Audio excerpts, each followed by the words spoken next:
You want to know the secret to looking like a saint? It's mostly about posture and keeping your mouth shut. I'm 89 years old. I live in a monastery about 4,000 meters up a rock face in the Himalayas. The air is so thin up here that visitors get dizzy just tying their boots. They look at me, sitting perfectly still in the snow, wrapped in these thin saffron robes, and they start crying. They think they are witnessing a miracle. They think I've transcended the physical plane. They don't know I'm just freezing my ass off because I calculated that suffering this cold is worth a massive payout in the next life. My name is Wei. For the last 40 years, I've been the holy gardener of the High Peak Temple. I grow medicinal herbs in soil that should be too frozen to support life. I bandage the feet of pilgrims. I listen to the village elders complain about their goats and their arthritis. I never interrupt. I never complain. I smile that soft, beatific smile that looks like I know the secrets of the universe. But here's the truth, just between you and me. I don't care about the goats. I don't care about the herbs. I don't care about the pilgrims. I'm a merchant. I always have been. I used to sell silk and spices in the lowlands, and I was good at it.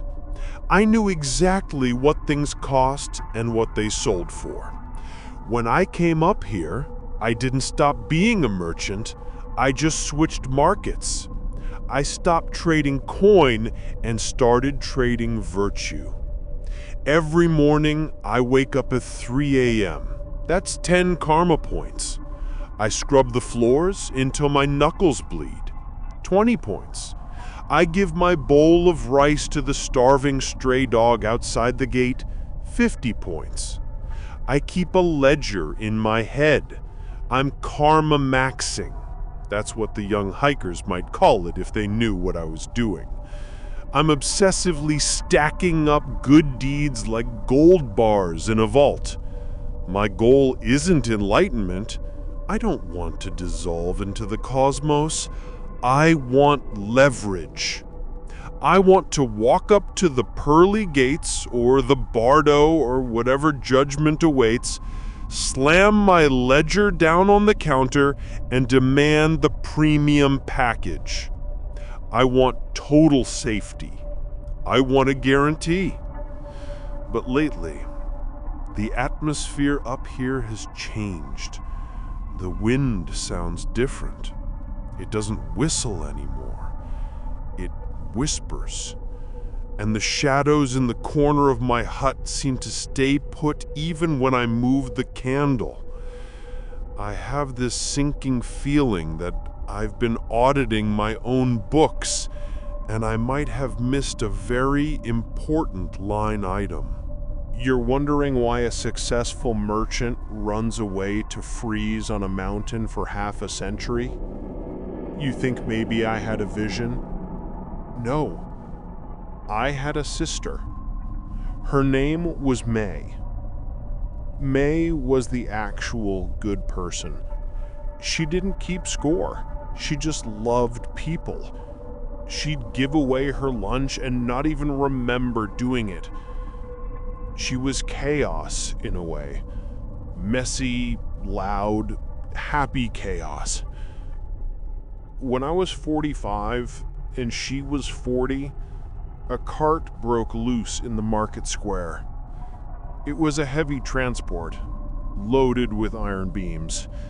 It shouldn't have broken loose. The brake mechanism was new. The road was flat. Physics said it should have stayed put. It didn't. It rolled. It crushed her against a stone wall. I stood there, holding a bolt of expensive blue silk, and I watched the light go out of her eyes. It was instant. It was brutal. And worst of all, it was random. That was the thing that broke me.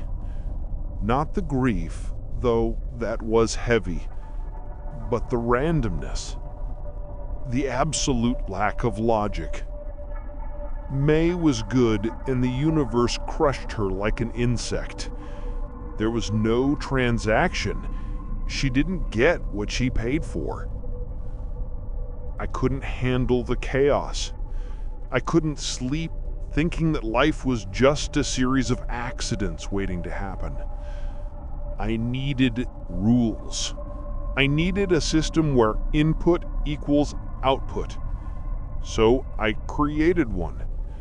I decided the universe had to be a strict ledger, and if May died, it was because of some invisible debt. I wouldn't make that mistake. I would prepay everything. I would overpay. I would control my destiny by being so aggressively perfectly good that the universe wouldn't dare crush me. I came to this mountain to control the variables.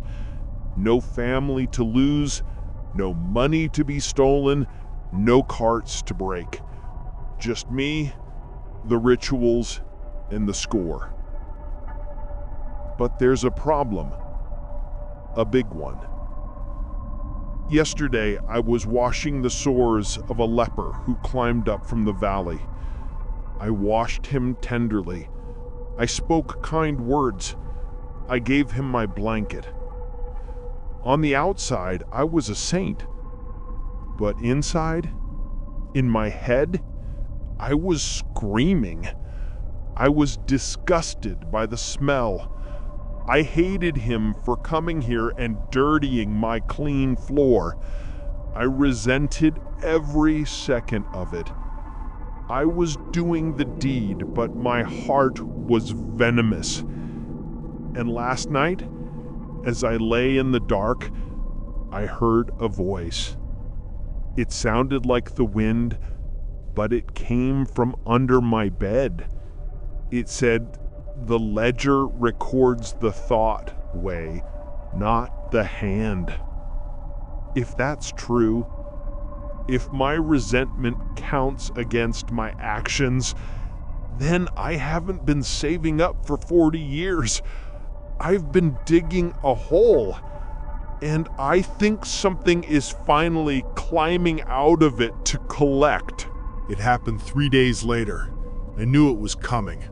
My heart started fluttering like a trapped moth, skipping beats, then racing, then stopping for long, terrifying pauses. Most people would panic. They'd call for the doctor or scream for help. Not me. I was ready. This was the moment I'd been working towards since the day May died. This wasn't death. This was payday. I was finally going to the bank to cash out my investment. I went to my meditation mat. I adjusted my robes so they would fall perfectly when I collapsed. I sat in the lotus position, back straight, hands open on my knees. I wanted the younger monks to find me and say, "Look at Master Wei. Even in death, he was perfect." I closed my eyes and waited. When the final beat came, it wasn't painful. It was just a clunk, like a heavy door latching shut. The cold of the mountain vanished. The smell of incense vanished. The ache in my knees vanished. I thought I would open my eyes to a golden light. Maybe my ancestors welcomed me with garlands. Maybe a nice warm room where I could finally rest. Instead, I opened my eyes to static. Have you ever been in a room so dark you can't tell if your eyes are open or closed? That's where I was. But it wasn't empty. It felt heavy, pressurized, like being at the bottom of the ocean but without the water. There was a sound too, a low electric hum. It sounded like a high voltage wire right next to your ear. I stood up, or I think I stood up. I didn't have a body anymore, not really, but I still felt like me. I looked around, waiting for the guide, waiting for the reward. "Hello?" I said. My voice didn't echo. It just died instantly, swallowed by the black. "I am Vey. I have completed the cycle. I am ready for the transition." I waited. The hum got louder. And then I realized I wasn't standing on ground. I was standing on glass. The light didn't come from above. It exploded from everywhere at once. It wasn't warm sunlight. It was cold, hard, white light, clinical light, like the kind they use in operating rooms, but brighter. It seared through me. And there, hanging in the void in front of me, was the thing. It wasn't a god. It wasn't a demon. It looked like geometry. It was a massive rotating structure made of crystal and light shifting shapes constantly. A cube, then a pyramid, then a dodecahedron spinning so fast it made me nauseous. It was beautiful, but in the way a scalpel is beautiful. It didn't speak. It didn't need to. It just vibrated, and I understood. It was the judge, and worse, it was the ledger. "I am ready," I said again, though my confidence was starting to crack. The light was too revealing. It felt like it was shining through my ghost, seeing things I wanted to keep hidden. "I have lived a life of sacrifice. I have the records. 40 years of service, thousands of meals given, medicine administered, silence observed." The structure stopped spinning. It froze in the shape of a perfect, sharp diamond. A screen, or something like a screen, materialized in the air between us. It was huge, towering over me. It looked like a spreadsheet, endless rows and columns of burning red text scrolling down at impossible speeds. One line stopped and magnified. Date, winter, year 42.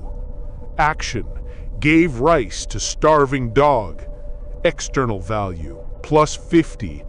I smiled. "See, I told you. I was right." Then the text shifted. The red letters twisted, bleeding into a darker, uglier color. Internal intent.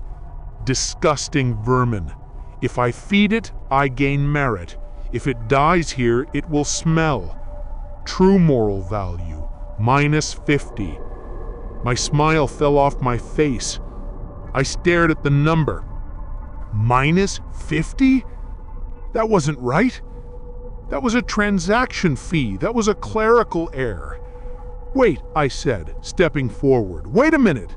The dog ate. The dog lived. The outcome was good. You judged the fruit, not the root." The structure hummed, a sound of grinding glass. Another line magnified. Date, summer, year 38. Action, tended to sick pilgrim. External value, +100. Internal intent. Look at them watching me. They think I am holy. I'm better than them. I am purchasing my safety while they wallow in filth. True moral value, -200. The numbers were scrolling faster now. Minus, minus, minus. Every act of kindness I'd ever performed was being stripped of its skin, revealing the rotting, selfish meat underneath. "Stop!" I screamed. "This is a trick! You're twisting it!" I tried to run, but there was nowhere to go. The glass floor stretched out into infinity. The scrolling text was surrounding me now, wrapping around me like a cage of burning light. I fell to my knees, my spectral knees, and tried to bargain. That's what merchants do. When the deal goes sour, you renegotiate. "Listen to me," I shouted at the diamond. "I sacrificed everything. I gave up my life. Does that count for nothing? I could have been rich. I could have been comfortable. I chose the mountain. I chose the cold. The diamond pulsed. A new line appeared, larger than the others. It hovered right in front of my face, vibrating with heat. Core motivation. Fear. Greed. Transactional self-interest. Total net worth. Insolvent. Insolvent. The word hit me harder than the cart that killed May. I wasn't a saint. I was a spiritual embezzler. I had spent 40 years thinking I was depositing currency into a divine bank account, but I had been counterfeiting the whole time. I thought the universe wanted actions. It didn't. It wanted authenticity. And I was a fake. No, I demand a recount. I demand to see the manager. The diamond shifted again. It began to expand. The sheer size of it was overwhelming, a wall of impossible light bearing down on me. It wasn't just a screen anymore, it was a furnace. And then, for the first time, I felt the heat. It wasn't the cold of the void. It was the burning, purifying heat of absolute truth. The ledger didn't care about my excuses. It didn't care about my fear. It only cared about the math. And the math said I was in debt. Massive, unpayable debt. The light engulfed me. It wasn't a warm embrace. It was an eviction notice. Please, I begged, covering my face as the brilliance burned through my hands. I can work it off. Send me back. I'll do it for real this time. I won't count the points, I promise. The hum became a roar, a deafening sound of millions of calculations happening at once. The diamond opened up, revealing a core of pure, terrifying emptiness. And as I was pulled into it, I realized the ultimate joke. May made it in. She made it in because she never asked to get in. She just lived. I was the one who locked myself out key by key, deed by deed. The last thing I saw was my own score hitting 0 and keeping on going, plunging down into the red, deep into the darkness where the bad debtors go. I didn't fall forever. I hit the bottom. It wasn't rock. It was a hard, flat surface that felt like cold iron. I scrambled to my feet. The darkness was gone. Now, I was in a chamber that looked like the inside of a machine. The walls were miles high, made of that same shifting crystal, humming with that headache-inducing vibration. And the ledger was still there. It was right in my face. "One more!" I screamed, my voice cracking. I was desperate. I felt like I was dissolving, like my very soul was evaporating into steam. "You missed one. You missed the big one." I pointed a shaking finger at the screen. Year 62. The landslide. The child. I saved the child. It was my ace in the hole, my retirement fund. I had risked my life. I had run into a mudslide to pull a village boy out. I had broken my arm. I had almost died. Surely that act was pure. You don't run into a landslide out of selfishness. The crystal hummed. It seemed to consider this. The screen flickered and the memory played out in high definition. I saw myself, younger, stronger, diving into the mud. I saw myself dragging the boy to safety. I saw the mother weeping, clutching my robes. Action. Saved life of child. Risk factor. Critical. External value. Plus 100. Yes, I sobbed. Yes, see? Plus 100. I am good. I am worthy. The screen paused. The red text began to bleed through again. Internal intent analysis. Subject, weigh. Target, mother of child. I froze. I remembered the mother. She had grabbed my robes. She had kissed my hands, but she hadn't bowed. She hadn't touched her forehead to the dirt. She had been too panicked, too focused on her son. And I remembered what I thought in that split second as I held her bleeding child. Thought record. Bow to me. I am your savior. Why art you lower? You owe me your life. You are nothing without my intervention. Acknowledge my power.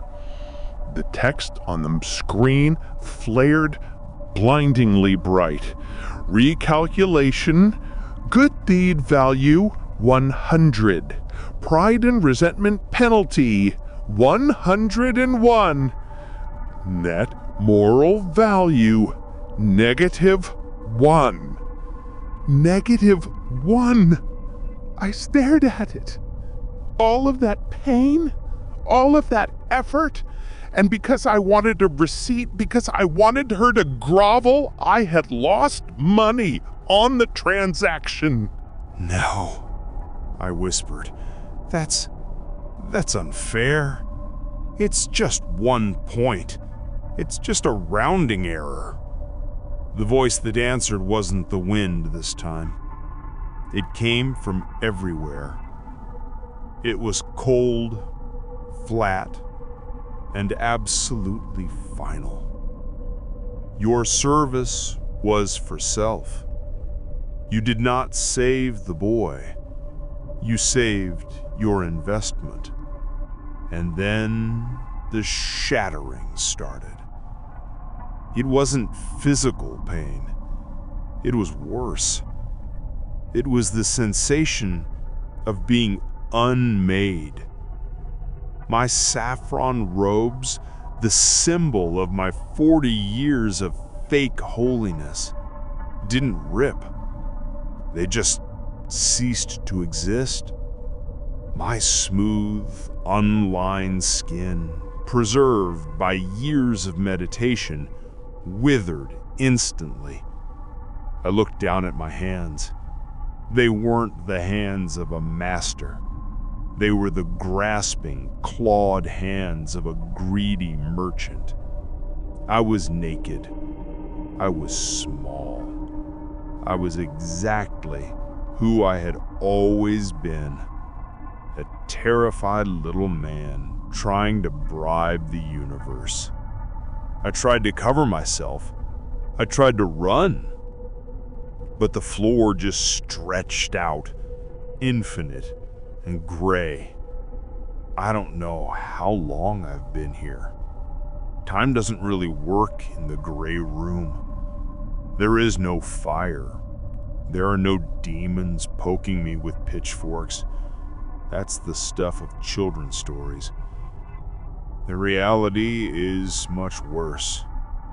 It's just me and the ledger. It hangs in the air in front of me, unmoving. It's a perfect crystalline mirror, but it doesn't show my face. It shows my math. It scrolls through every single moment of my 89 years over and over again. It shows me giving water to a traveler, then highlights the thought, I hope he tells the others how generous I am. -10. It shows me praying for peace, then highlights the thought, if I pray harder than the monk next to me, I win. -5. I have to watch it. I can't close my eyes because I don't have eyelids anymore. I am just a consciousness pinned to the floor of this infinite silent warehouse, forced to audit my bankruptcy forever. This is the true horror. It's not that a cruel God condemned me. It's that I condemned myself. The universe simply enforced the contract I wrote. I wanted a transactional life. I got it. I wanted to control everything. Well, now I have nothing else to do but look at the controls. Sometimes I think about May. I think about how she died in chaos, crushed by a random cart.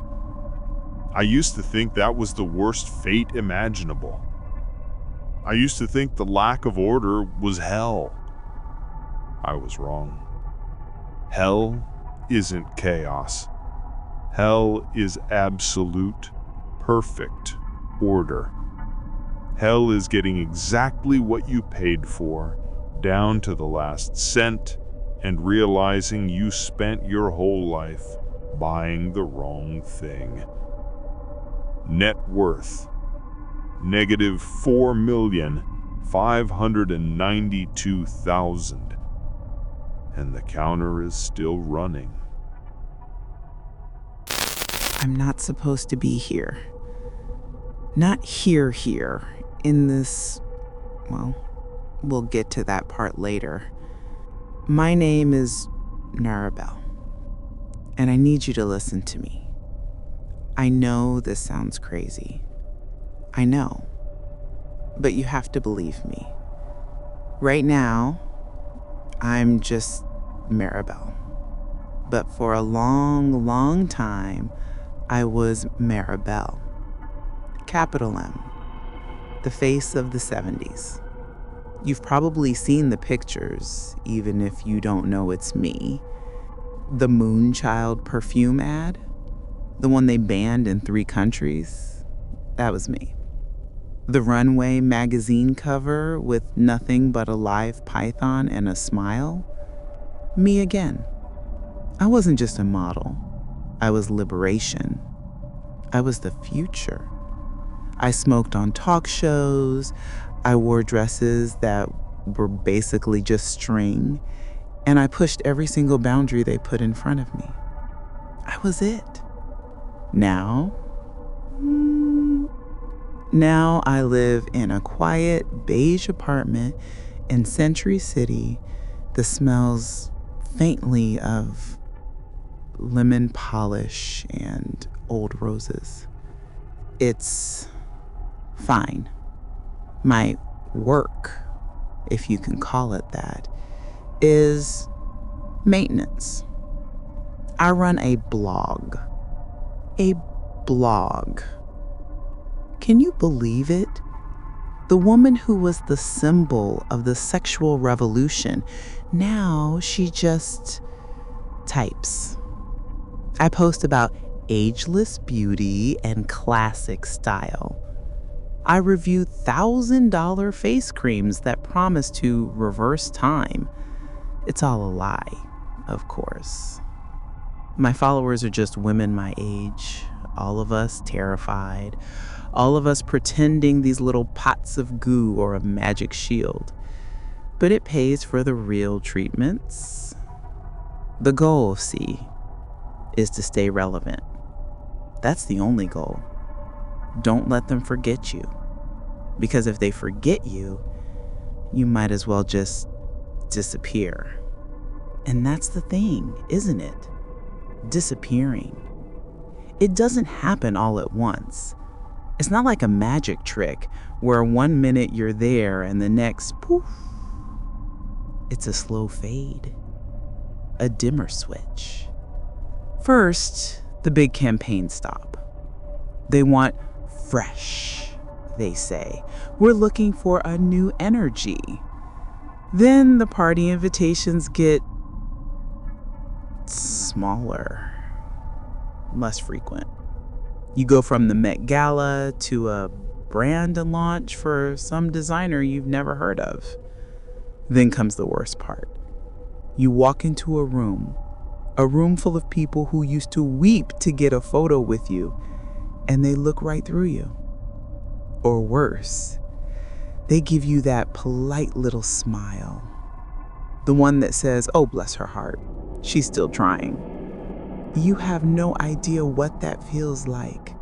To build your entire world, your entire self on a reflection, To be told from the time you're 17 that your face is your worth, that your value is how badly men want you and how badly other women want to be you. I wasn't just a person, I was a symbol. And when the world moves on to a new symbol, what's left?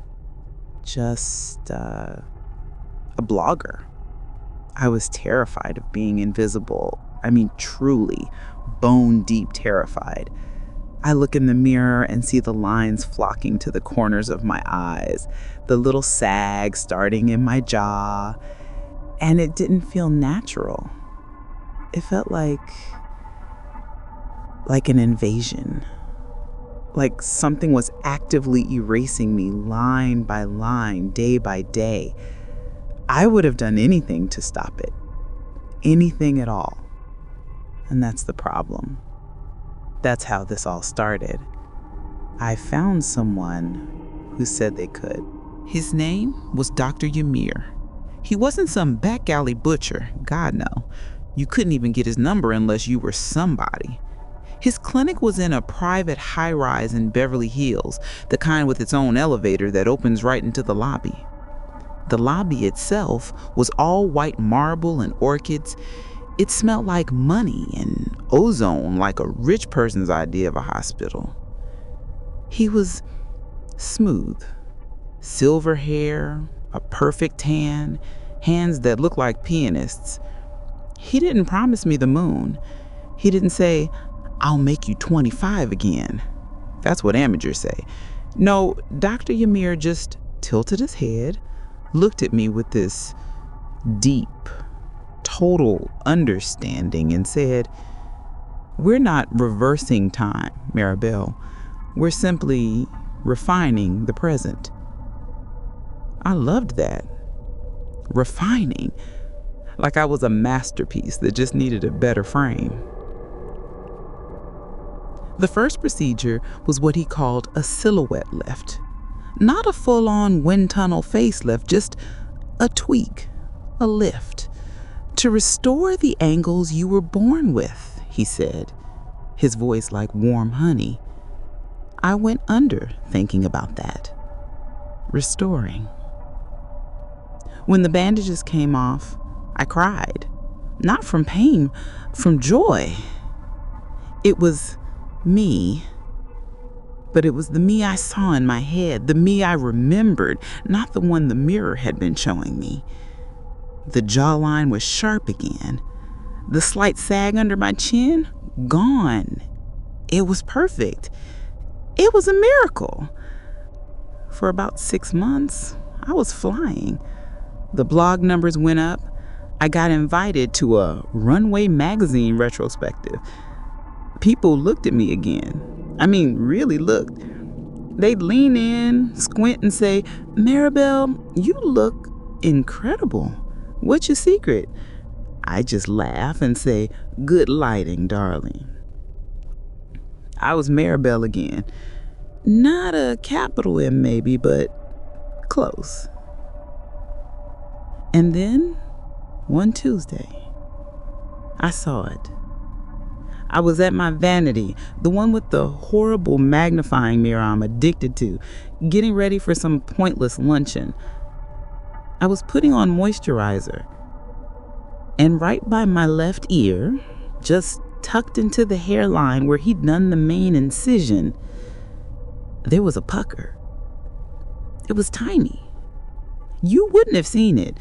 A little ripple in the skin, like a thread had been pulled too tight on a piece of silk. I touched it. It was hard, a little knot of scar tissue maybe. But it wasn't the knot that scared me. It was the pucker. It was a flaw. It was an error. It was proof that this whole thing, this new beautiful faith, was fake. It was a construction and it was failing. I couldn't stop looking at it. All day. I skipped the luncheon. I just sat there in my bathroom with that horrible magnifying mirror staring. The puckers seemed to grow. It became a canyon, a huge, gaping flaw that screamed liar at me. This perfect face, the one I'd paid a fortune for, was already breaking. The terror that washed over me, it was so much worse than before. Before I was fighting time. Now I was fighting this thing on my face. I spent a week in denial. I told myself it was just swelling, that it would settle. I covered it with concealer. I tried to change my hair, wearing it down on that side. But I couldn't unsee it. I couldn't feel anything but it. My whole face felt like it was shrinking, pulling towards that one tiny, horrible spot. I called Dr. Yamir's office. I was frantic, babbling to his assistant about an emergency, about it all going wrong. His assistant, a woman with a face so tight it looked like polished ceramic, booked me for the next day. "The doctor will be happy to see you," she said, her voice not having an emotion in it. The point of no return. It wasn't the first surgery, it was this, walking back into that white marble clinic, knowing the first fix had failed, knowing I was a junkie and I was going back to my dealer begging for another hit. When I walked in, he wasn't worried. That's what scared me most. He just smiled that easy silver-haired smile. "Ah, Maribel, it's settled beautifully, hasn't it? The pucker," I whispered, pointing. I felt like a child. He leaned in, touched my face with those cool piano player fingers. "Oh, that," he chuckled. "That's nothing. A tiny bit of filler will smooth that right out. A 5-minute job." I almost collapsed in relief. "But," he said, tilting his head again, "while you're here," he stepped back and looked at me. Not like a person, but like a painting, like a problem to be solved. He said the lift was a triumph, but it's revealed a lack of volume in the mid-face. The canvas, you see, the canvas itself is a little thin.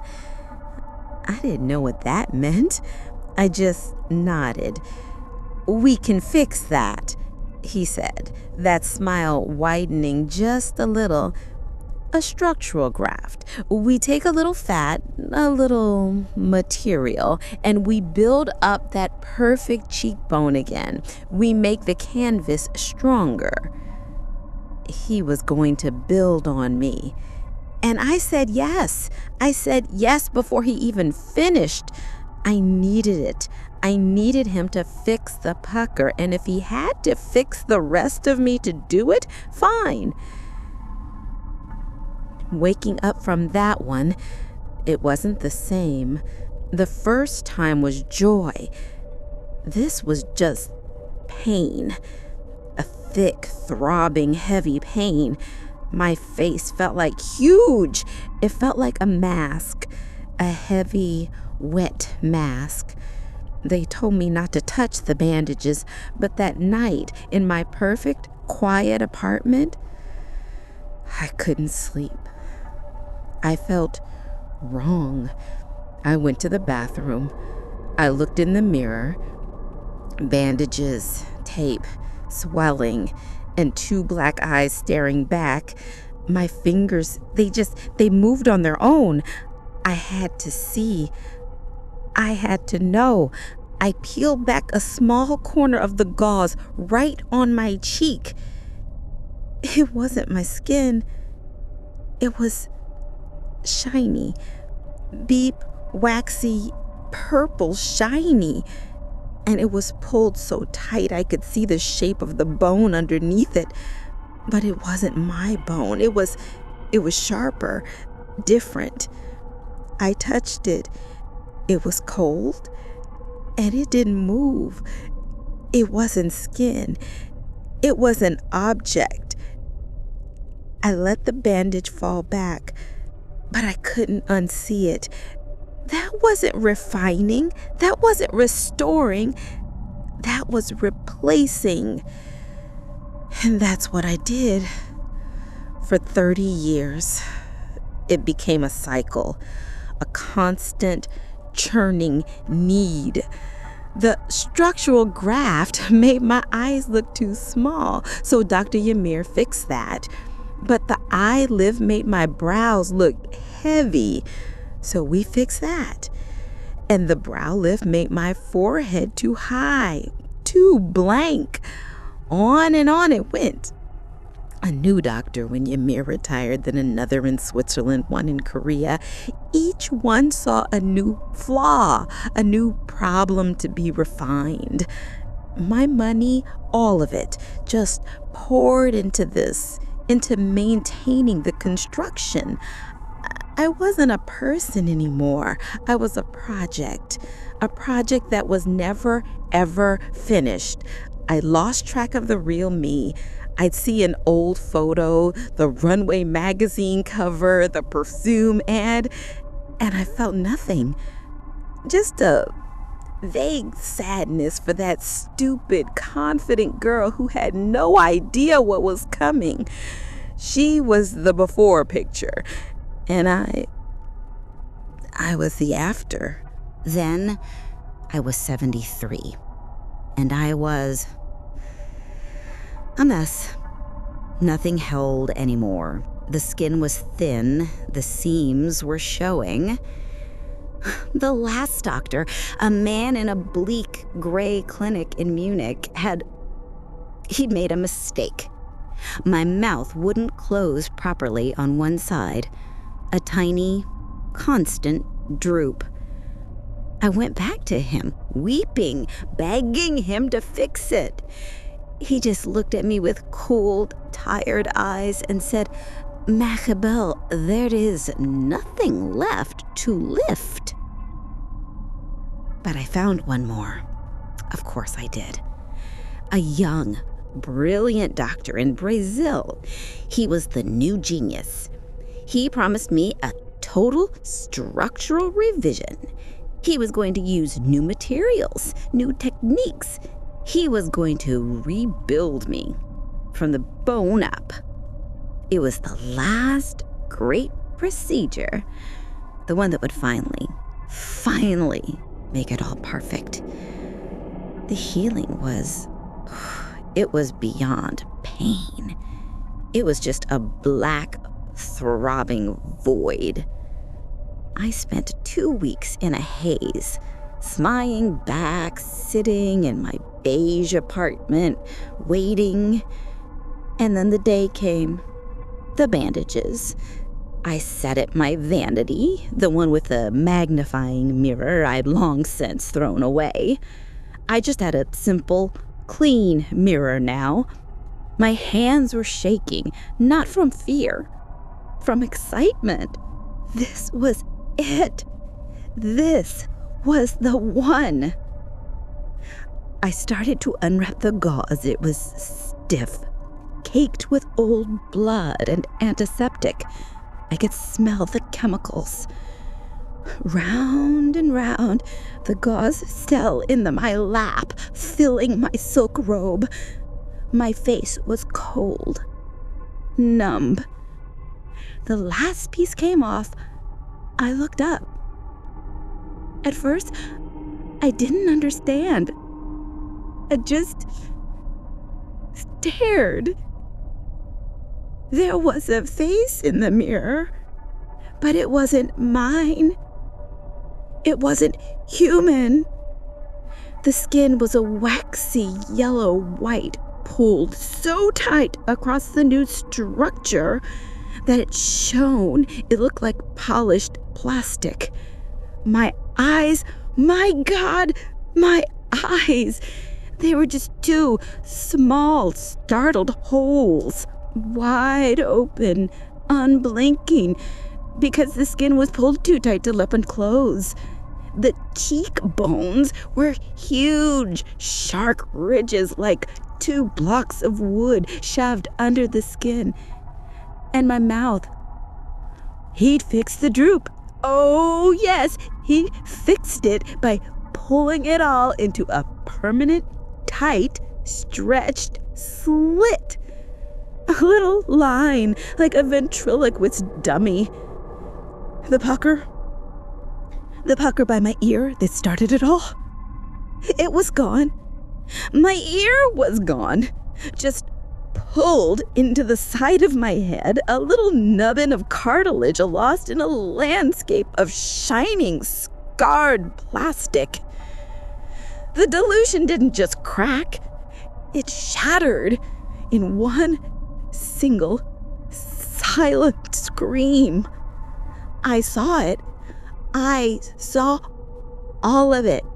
The decades of slicing and pulling and refining and replacing, it all led to this thing, this grotesque object.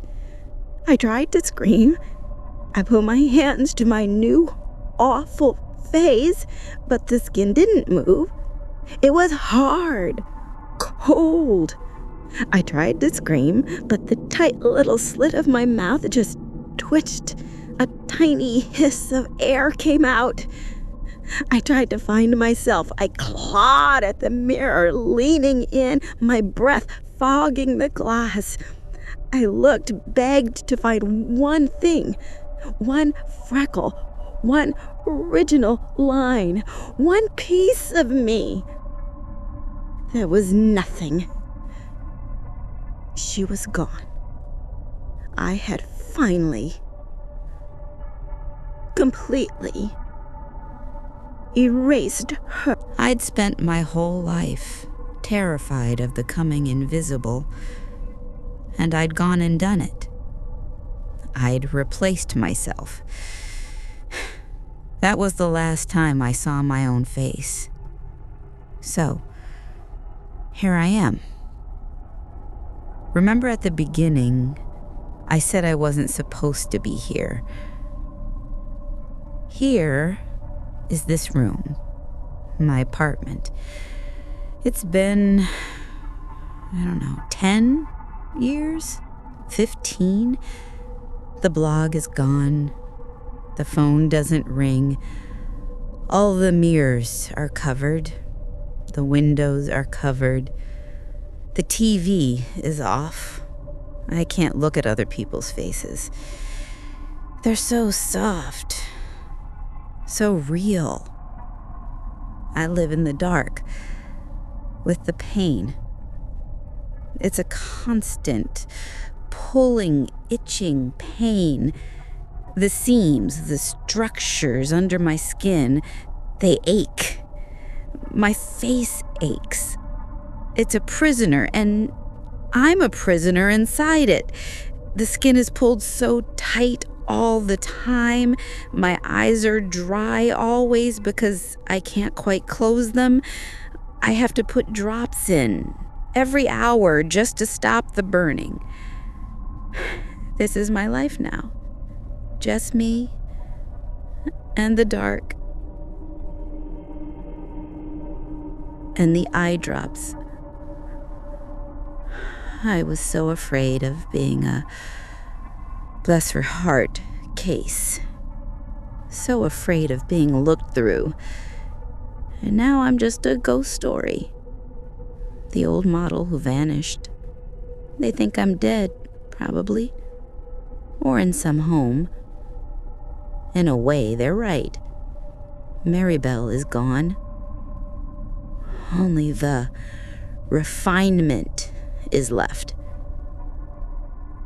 And it is so, so lonely living inside a masterpiece. You know that feeling when you walk into a room and everyone stops talking?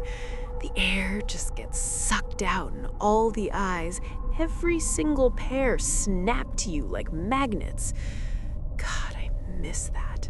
I miss it so much it feels like physical hunger, like a hollow pit right in the center of my stomach that nothing can fill. Right now, nobody is looking at me. I'm sitting in this waiting room in Zurich and the lighting is terrible. It's that cold, blue-white clinical light that finds every single flaw. I've been checking my reflection in my compact mirror for the last 20 minutes. I found a new line today.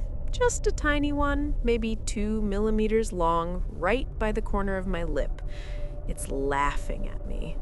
The receptionist, a little brunette thing, maybe 25, with terrible posture, didn't even look up when I walked in. She just asked for my ID and told me to sit. No spark of recognition, no, "Oh my God, aren't you?" Nothing. Just sit down, ma'am. Ma'am. I hate that word. It sounds like dirt being shoveled onto a coffin. I crossed my legs, smoothing down the silk of my dress. It cost $4,000, but in this light, I just look like a rich old lady trying too hard.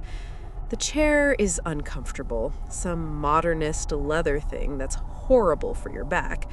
I'm just sitting here, tapping my nails on the armrest, waiting for Dr. Novick. He's supposed to be the miracle worker. He's supposed to be the one who turns back the clock. I'm not here for a facelift. I've had 3. I'm not here for fillers. My face is already stuffed so full I can barely frown. I'm here for the protocol. That's what they call it. I don't care what it costs. I honestly don't care if it hurts. I just need to get back to 0. I need a reset. Because if I have to go to the grocery store one more time and have the cashier look through me like I'm a ghost, I think I'm going to scream until my throat bleeds.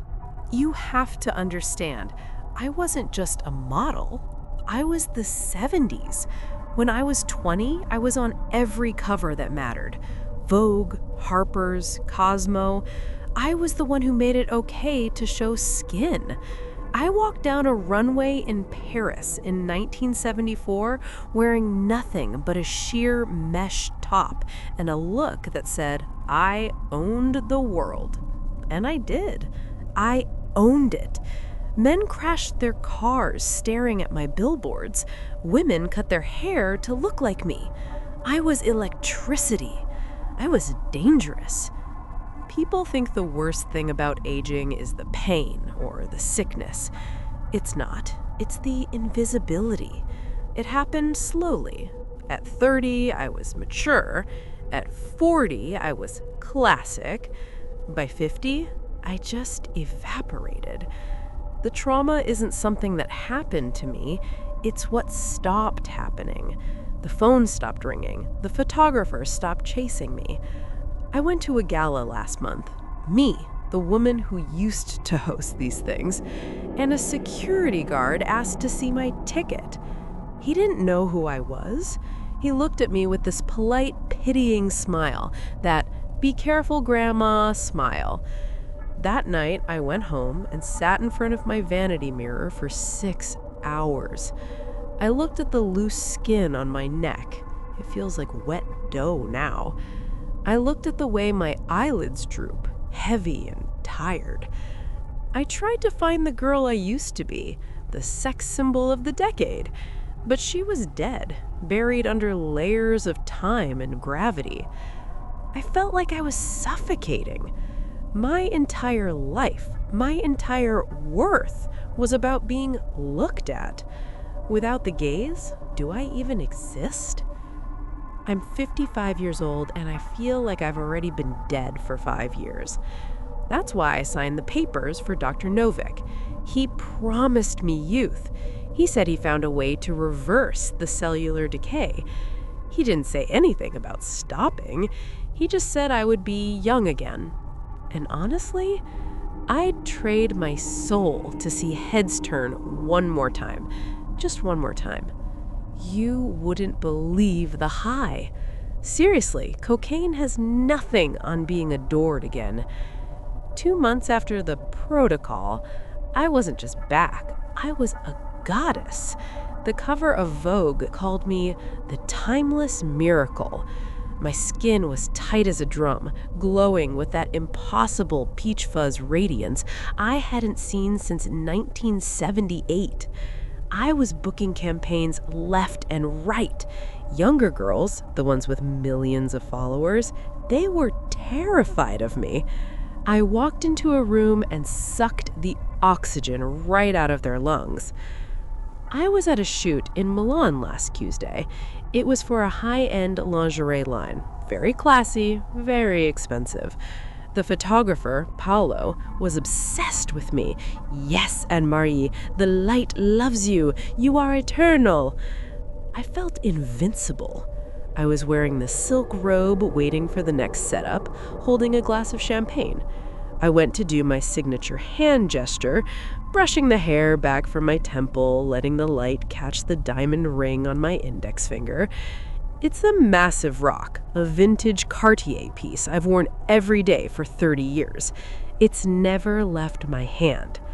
I brushed my hair back and clink. The ring didn't just slip, it flew off my finger.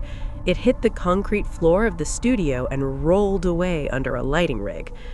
The room went silent. I laughed it off, of course. Oh God, I've lost so much weight with this new training regimen, I chirped. Everyone laughed with me. Paolo made a joke about me being too skinny. But when the assistant handed the ring back to me, my stomach dropped. I tried to slide it onto my index finger. It didn't fit. It was loose, like comically loose. I tried my middle finger. Loose. I tried my thumb. It slid on easily. I stared at my hand. It didn't look like the hand of a refined woman anymore. The veins were less visible. The knuckles were smaller, smooth, unformed. It looked like a child playing dress-up in her mother's jewelry. I hid my hand in my pocket for the rest of the shoot, but the ice in my stomach didn't melt. The real horror didn't start with a scream. It started with an ache. 3 nights later, I woke up at 3 a.m. My legs were throbbing. A deep, dull ache in my shins and thighs. You know that feeling when you were a kid? Growing pains?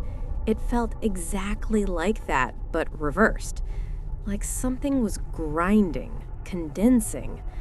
I stumbled to the bathroom to get some water. I turned on the light and leaned over the sink, splashing cold water on my face. When I looked up, I didn't recognize the person in the mirror. I mean, I knew it was me, but it wasn't the me I had paid for. The sharp, predatory cheekbones that made my face famous, they were gone. My face was round, soft, puffy, not fat, just shapeless. The definition along my jawline had dissolved into this doughy, youthful curve. I opened my mouth to check my teeth, and that's when I saw it. My gums were bleeding, not from disease, but from shifting. My teeth looked too big for my mouth. They were crowded, pushing against each other because my jaw was shrinking. I panicked. I ripped open my silk robe. I stood there naked in the harsh bathroom light and started to hyperventilate. My waist was tiny, too tiny, but my hips? My womanly, curved hips that had driven men wild for decades, they were vanishing. My body was straightening out. The curve was flattening. I wasn't looking at a 25-year-old woman anymore. I was looking at a terrified, flat-chested 15-year-old girl. I didn't sleep. I spent the next 4 hours eating.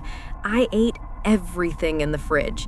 Cheese, bread, leftover pasta. I thought if I could just pack on the calories, I could stop the shrinking. I could force my body to be a woman again. At 8 a.m. sharp, I called Dr. Novik's private line. Beep, beep, beep.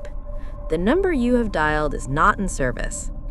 I called the clinic's main line, disconnected. I threw on a tracksuit, The pants were dragging on the floor. I had to roll the waistband 3 times and drove to the clinic. I didn't care about the speed limits. I needed him to fix this. I needed him to stop it. When I got to the building, the directory in the lobby was blank where Harama Kisa Therapeutics used to be. I ran to the elevator, jammed the button for the 4th floor. The doors opened to an empty hallway. The glass doors to the clinic were unlocked. I pushed them open. Gone. Everything. The white leather chairs, the expensive art, the medical equipment. It was just a concrete shell. Dust motes dancing in the sunlight. There were rectangular clean spots on the floor where the desks used to be. They hadn't just moved. They had been scrubbed from existence. I stood in the middle of that empty room, and for the first time in my life, I felt small. Truly small. I went home and went straight to the door frame in the kitchen where I used to measure my height for costume fittings. I grabbed the pencil. I stood as straight as I could, heels flat on the floor. I made a mark. I grabbed the measuring tape. 2 weeks ago, 178 centimeters. Today, 165 centimeters. I had lost 13 centimeters. I sat down on the kitchen floor and poured a glass of wine to calm my shaking hands. I took a big gulp, desperate for the buzz. I immediately spit it out. It tasted vile, bitter, poisonous. My tongue curled away from it. It wasn't the wine. It was my palate. My taste buds were changing, rejecting the alcohol. Because children hate the taste of wine. I stopped answering the phone 3 weeks ago. I couldn't. The last time I tried, my agent, breathless with excitement about a Vogue cover, hung up on me. He thought I was a prank caller. He screamed, "Put your mother on the phone." I wanted to scream back, "It's me, you idiot! It's Anne-Marie!" But the sound that came out of my throat was high, thin, and piping. It was a 5-year-old's voice. I locked the penthouse door. I barricaded myself in. I thought if I stayed still, maybe it would stop, but time doesn't stop. It just kept rewinding, faster and faster. My beautiful apartment, my sanctuary of glass and steel, has become a torture chamber. Everything is too big. The kitchen counters are cliffs I can't scale. The fridge is a fortress I can't open. I've been living on boxes of cereal I managed to knock off the lower shelves before it got too short. Yesterday, I was 7. Today, I am maybe 3. I'm wearing one of my silk scarves tied around me like a toga because even my smallest t-shirts hang off me like tents. I tried to escape an hour ago. I knew I had to get to a hospital. I dragged a dining chair over to the front door. It took everything I had. My muscles are weak, useless, doughy toddler muscles. I climbed up, my little legs shaking, reaching for the deadbolt. I got my fingertips on the metal. It was cold. I pushed. I strained until my face turned red, but I didn't have the leverage. My hand slipped. I fell. I hit the marble floor hard. I didn't break anything. My bones are rubbering now, full of cartilage. But I just lay there and sobbed. It wasn't a woman's cry. It was that jagged, gasping wail of a frustrated toddler. I hated the sound. I hated myself. But the worst part? My mind is still here. I'm 55 years old inside this soft, clumsy shell. I remember my lovers. I remember the taste of expensive scotch. I remember the flashbulbs. But my brain is starting to feel crowded, foggy. It's like the hardware can't run the software anymore. Complex thoughts are slipping away. I tried to think of the word for existential, and it just wasn't there. I crawled to the mirror in the hallway. A toddler stared back. Big, wet eyes. chubby cheeks, a face that should be full of wonder, but is filled with a lifetime of terror. I looked at that face and realized I got what I wanted. I am young. I am fresh. I am new. And I am completely helpless. The sun is setting. The light is turning orange across the floor. I can't walk anymore. My legs bow out. My center of gravity is wrong. I'm on my back on the rug. The Persian rug I bought in Istanbul. The patterns are so close to my face. I'm cold. I try to pull the silk scarf over me, but my hands, they don't work right. The fingers are tiny, pink, useless. They keep curling into fists on their own. The grasp reflex, I can't stop it. I feel a pressure in my head, a squeezing. It's my skull plates. They're moving, unfusing. The soft spot, the fontanelle, is opening up on the top of my head like a sinkhole.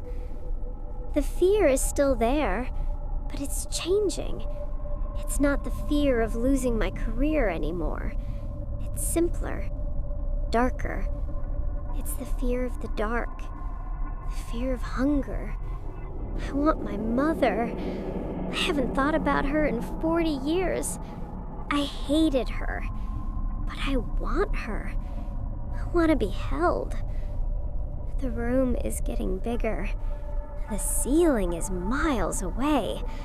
My thoughts are breaking apart. I am Anne Marie. I am Anne. I am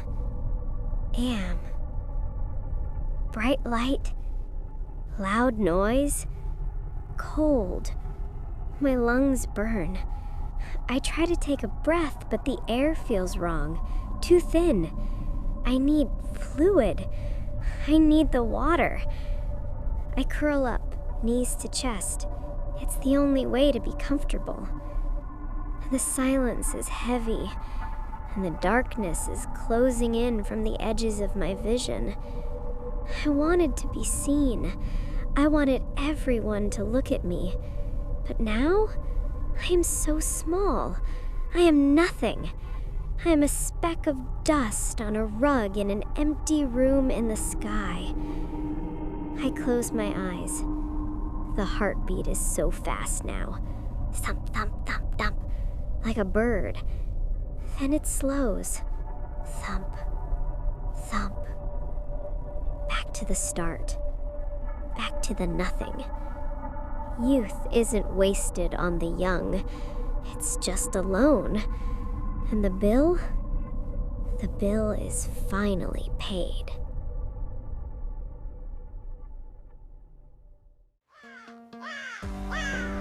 Did that story make your skin crawl? That's just a taste of what's lurking. Show your support by liking and subscribing. We're all in this together to survive the next spine-chilling story.